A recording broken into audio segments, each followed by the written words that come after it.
When private text messages, deleted scenes, and long-buried legal documents begin surfacing at the same time, narratives that once felt solid can start to unravel. What began as a contained legal battle surrounding It Ends With Us has expanded into a much wider story, one involving Blake Lively, Ryan Reynolds, Justin Baldoni, and a growing circle of powerful figures whose influence reaches far beyond a single film. Over the past weeks, bombshell text messages, references to script revisions, and allegations of a coordinated crisis PR campaign have fueled a wave of renewed scrutiny. Media outlets, including Daily Mail, Hollywood Reporter, and Vogue magazine, have amplified fragments of the story, while critics question how much of the public narrative was shaped by media relationships rather than evidence. At the center of this controversy are competing versions of the truth, one driven by feelings, the other by documentation. Depositions, emails, and claims of narrative control now sit alongside accusations of manipulation, power dynamics, and even attempts at career sabotage. As more material becomes public, the gap between perception and proof appears to be widening. This documentary-style analysis examines what is now emerging, not to pass judgment, but to understand how influence, media, and private communication intersect when everything starts coming out at once. To understand how this situation escalated, it's important to first look at the power network surrounding the film and the people involved. At the center is Blake Lively, whose career connections extend well beyond acting. Through her marriage to Ryan Reynolds and professional relationships with studios and agencies, Lively sits within a tightly connected ecosystem that includes Sony, WME, and Reynolds' production company, Maximum Effort. This circle also intersects with Justin Baldoni, whose involvement with It Ends With Us placed him inside that same professional space, but without the same level of institutional backing. While Baldoni brought his own production arm, Wayfarer, into the project, it remained structurally separate from the larger studio and agency machinery that surrounded Lively and Reynolds. That imbalance would later become a recurring theme. Several other influential figures appear repeatedly in the background. Colleen Hoover, author of the original novel, was not only involved creatively, but also communicated privately with key players during moments of tension. Jenny Slate, another cast member, later became part of the legal record through her own deposition, adding yet another perspective from inside the production. Media relations further complicate the picture. Publicist Leslie Sloan is named in connection with outreach to journalists, while figures like Josh Greenstein and Anna Cafola appear in discussions related to coverage and framing. Outlets including Daily Mail, Vogue magazine, and In Touch Weekly became recurring platforms where selective details surfaced, shaping early public perception. What emerges is not a single decision-maker, but a layered structure of influence, one where proximity to studios, agencies, and media outlets can quietly steer narratives. In such environments, narrative control doesn't require overt coordination. It often emerges organically through shared interests and aligned incentives. This context doesn't determine guilt or innocence, but it does explain how a dispute that might otherwise have remained contained grew into something far larger. Before examining specific messages or allegations, understanding who holds power and how that power circulates is essential to understanding everything that follows. As the dispute moved from rumor to record, attention turned sharply to a trail of private text messages that began surfacing through legal papers and public reporting. These were not vague references or paraphrased claims. They were direct communications that offered rare insight into what was being said away from cameras and press tours. Among the most closely examined were Blake Lively text messages exchanged during periods of rising tension around It Ends With Us. Some messages referenced internal frustrations, while others revealed coordination with third parties, including texts to Colleen Hoover and conversations tied to studio concerns.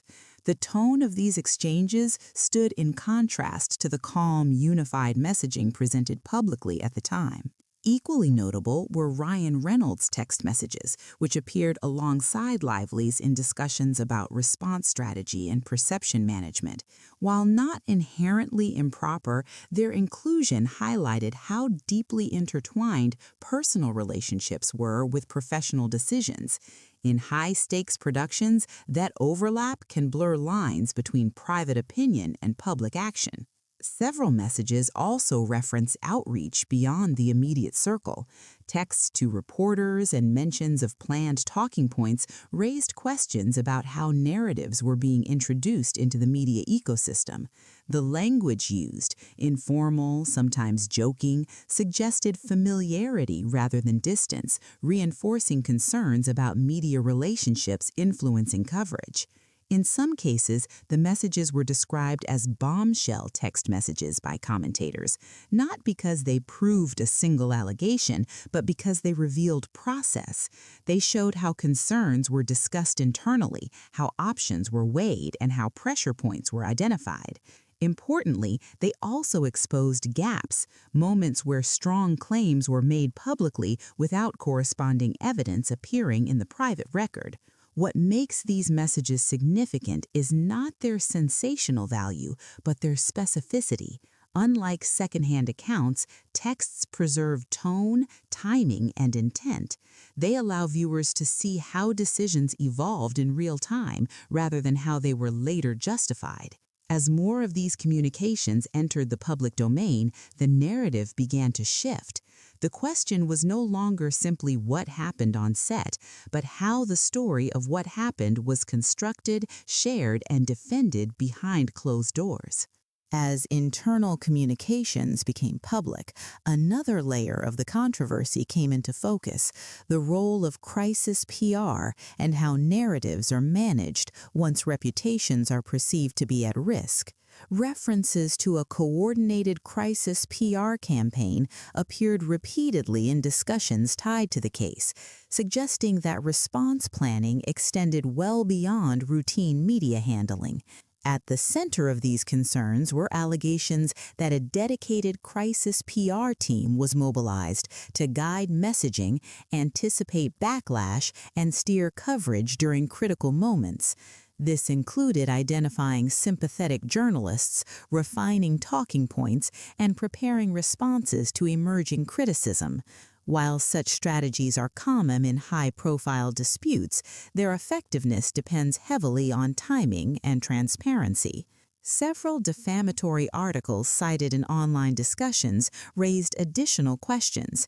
Critics noted that some reports relied on anonymous sourcing or broad characterizations without directly citing evidence. In those instances, the absence of supporting documentation fueled skepticism, particularly when strong conclusions were presented as established fact. The phrase, "no evidence cited," became a recurring refrain among commentators reviewing those pieces. Media outlets classified as legacy media, including major publications with long-standing industry influence, played a significant role in amplifying early narratives. Once those stories circulated widely, they created an impression of consensus, even as contradictory information remained largely confined to legal filings and less prominent coverage. This imbalance illustrates how repetition can solidify perception before verification catches up. What complicates the picture further is the distinction between advocacy and accuracy. PR strategy is designed to protect clients, not to adjudicate truth. When narratives crafted for damage control become indistinguishable from reporting, the line between communication and confirmation can blur. In this case, critics argue that emotional framing often overshadowed factual scrutiny. As depositions and documents continued to surface, the gap between narrative and record widened. Rather than resolving questions, early media framing now appears increasingly misaligned with the growing body of material evidence. Whether intentional or incidental, the result was the same: a public story that moved faster than the facts supporting it. This phase of the case underscores a broader lesson. Once a narrative takes hold, correcting it requires far more than clarification. It demands documentation, persistence, and time. Beyond texts and PR strategy, another critical layer of this story lies in the film itself, specifically what was written, revised, and ultimately removed. According to legal documents and production records, multiple script revisions, deleted scenes, and deleted dialogue became points of contention during and after the making of It Ends With Us. Early drafts of the screenplay reportedly contained more explicit material, including R-rated notes, references to steamy scenes, and dialogue that leaned heavily into themes later described as toxic masculinity. These elements, while not uncommon in early development, were later softened or removed.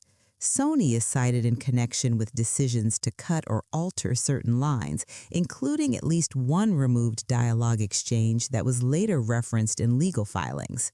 What makes these changes significant is timing. Some of the most controversial material appears to have been eliminated well after it had already been discussed, rehearsed, or partially filmed. This included moments set in a bedroom scene and a flirtation scene, both of which were reportedly reframed or excluded from the final cut.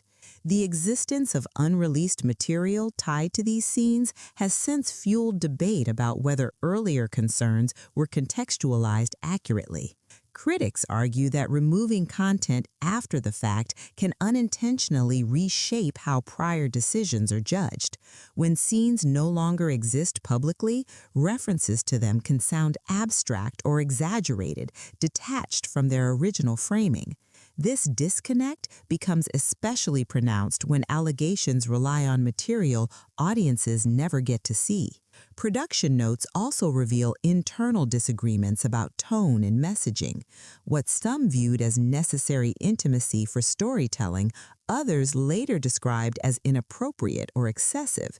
These conflicting interpretations were never fully reconciled during production, leaving unresolved tensions that resurfaced during the legal dispute.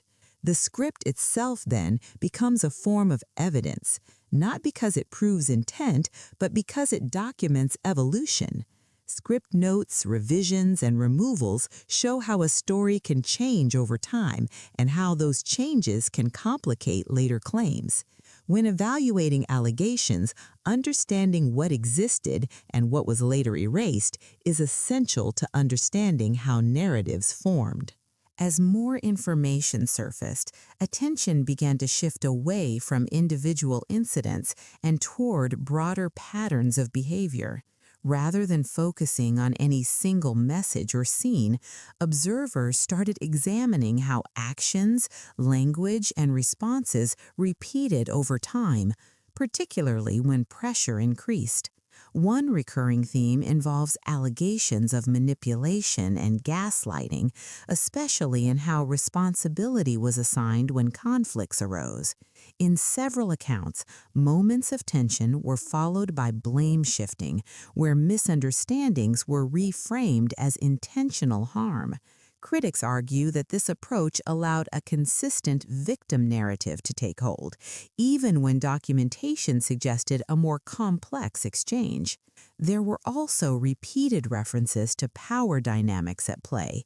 Individuals with greater industry influence, whether through studio relationships, public visibility, or media access, appeared better positioned to define the story early.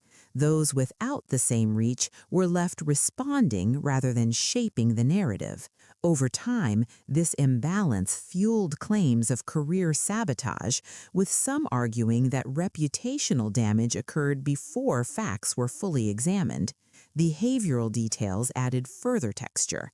allegations of a flirtatious tone in private communications, internal jokes taken out of context, and emotionally charged language all became part of the debate. While none of these elements alone establish wrongdoing, their selective interpretation contributed to escalating tension. What one party described as casual or improvised, another later framed as inappropriate or threatening. Peripheral controversies also entered the conversation, including rumors and affair speculation involving multiple figures. References to Jennifer Garner heartbreak and other unrelated personal matters circulated online, despite having no direct bearing on the legal dispute. These distractions, critics say, diluted focus and amplified emotional reaction rather than clarity. When viewed collectively, these behaviors reveal how narratives harden. Repetition creates familiarity, and familiarity can be mistaken for truth. In disputes fueled by visibility and influence, credibility is often shaped less by evidence than by timing, volume, and alignment. This segment of the story does not offer conclusions, but it highlights how patterns emerge when the same strategies, responses, and framing devices appear again and again. Understanding those patterns is critical before assessing outcomes or intent. As the legal dispute moved forward, the consequences extended well beyond court filings and internal communications. The accumulation of media coverage, leaked material, and unresolved claims began to produce tangible reputational fallout, not just for individuals, but for brands and institutions tied to the story. For Blake Lively, critics point to signs of brand damage, arguing that sustained negative attention affected public trust and commercial perception. Online discussions link the controversy to broader marketing backlash, with some observers citing product placement decisions and retail outcomes as evidence of shifting sentiment. Whether those impacts were directly caused by the dispute or amplified by media framing remains contested. The implications for Justin Baldoni were more immediate. Allegations circulated rapidly, leading to claims that his professional standing had been undermined before the release of substantial evidence. Supporters argue this reflects a form of career sabotage, where narrative momentum outpaced verification. In such cases, even partial retractions struggle to undo initial damage. The role of legacy media again becomes central here. Early headlines, once published, continue to circulate long after context evolves. While outlets such as Daily Mail, Hollywood Reporter, and others later acknowledge new information, critics argue those updates rarely match the reach of the original stories. This imbalance reinforces the idea that public backlash often solidifies early, regardless of later clarification. Behind the scenes, discussions about PR disaster management and long-term reputation repair reportedly intensified. Crisis response, once activated, tends to leave a lasting footprint, reshaping how future projects are pitched, marketed, and received. In an industry driven by perception, reputational uncertainty can linger even after disputes are resolved. What remains unresolved is not just who is right or wrong, but how much damage has already been done. When stories escalate through selective exposure and emotional framing, correction becomes an uphill process. The cost is paid incrementally through lost opportunities, strained relationships, and a public increasingly skeptical of official narratives. As this case approaches its next phase, the fallout serves as a reminder. In high-profile conflicts, the consequences rarely wait for conclusions. They arrive early, settle in quietly, and shape outcomes long before the final record is written. As more evidence enters the public record, one pattern becomes difficult to ignore. Stories built on momentum often move faster than the facts meant to support them. In the dispute involving Blake Lively, Ryan Reynolds, and Justin Baldoni, what began as a contained disagreement expanded through media coverage, private communications, and competing claims of intent. Along the way, perception hardened long before documentation was fully examined. This case illustrates how narrative control can shape outcomes in real time. Text messages, depositions, script revisions, and questions around crisis PR did not emerge all at once. They surfaced gradually, often after initial conclusions had already formed. When that happens, correction becomes harder than creation, and reputational effects can linger regardless of eventual findings. None of this delivers a final verdict. Legal processes exist to weigh testimony and documentation, not speculation. But it does underscore the importance of context, of revisiting claims as new material appears, and of separating feelings from evidence when evaluating complex disputes. As this story continues to develop, more information is likely to come out, and earlier assumptions may be challenged again. If you want to stay informed as new details emerge, follow this ongoing documentary series, where each update focuses on what's been verified, what's changed, and what still remains unresolved.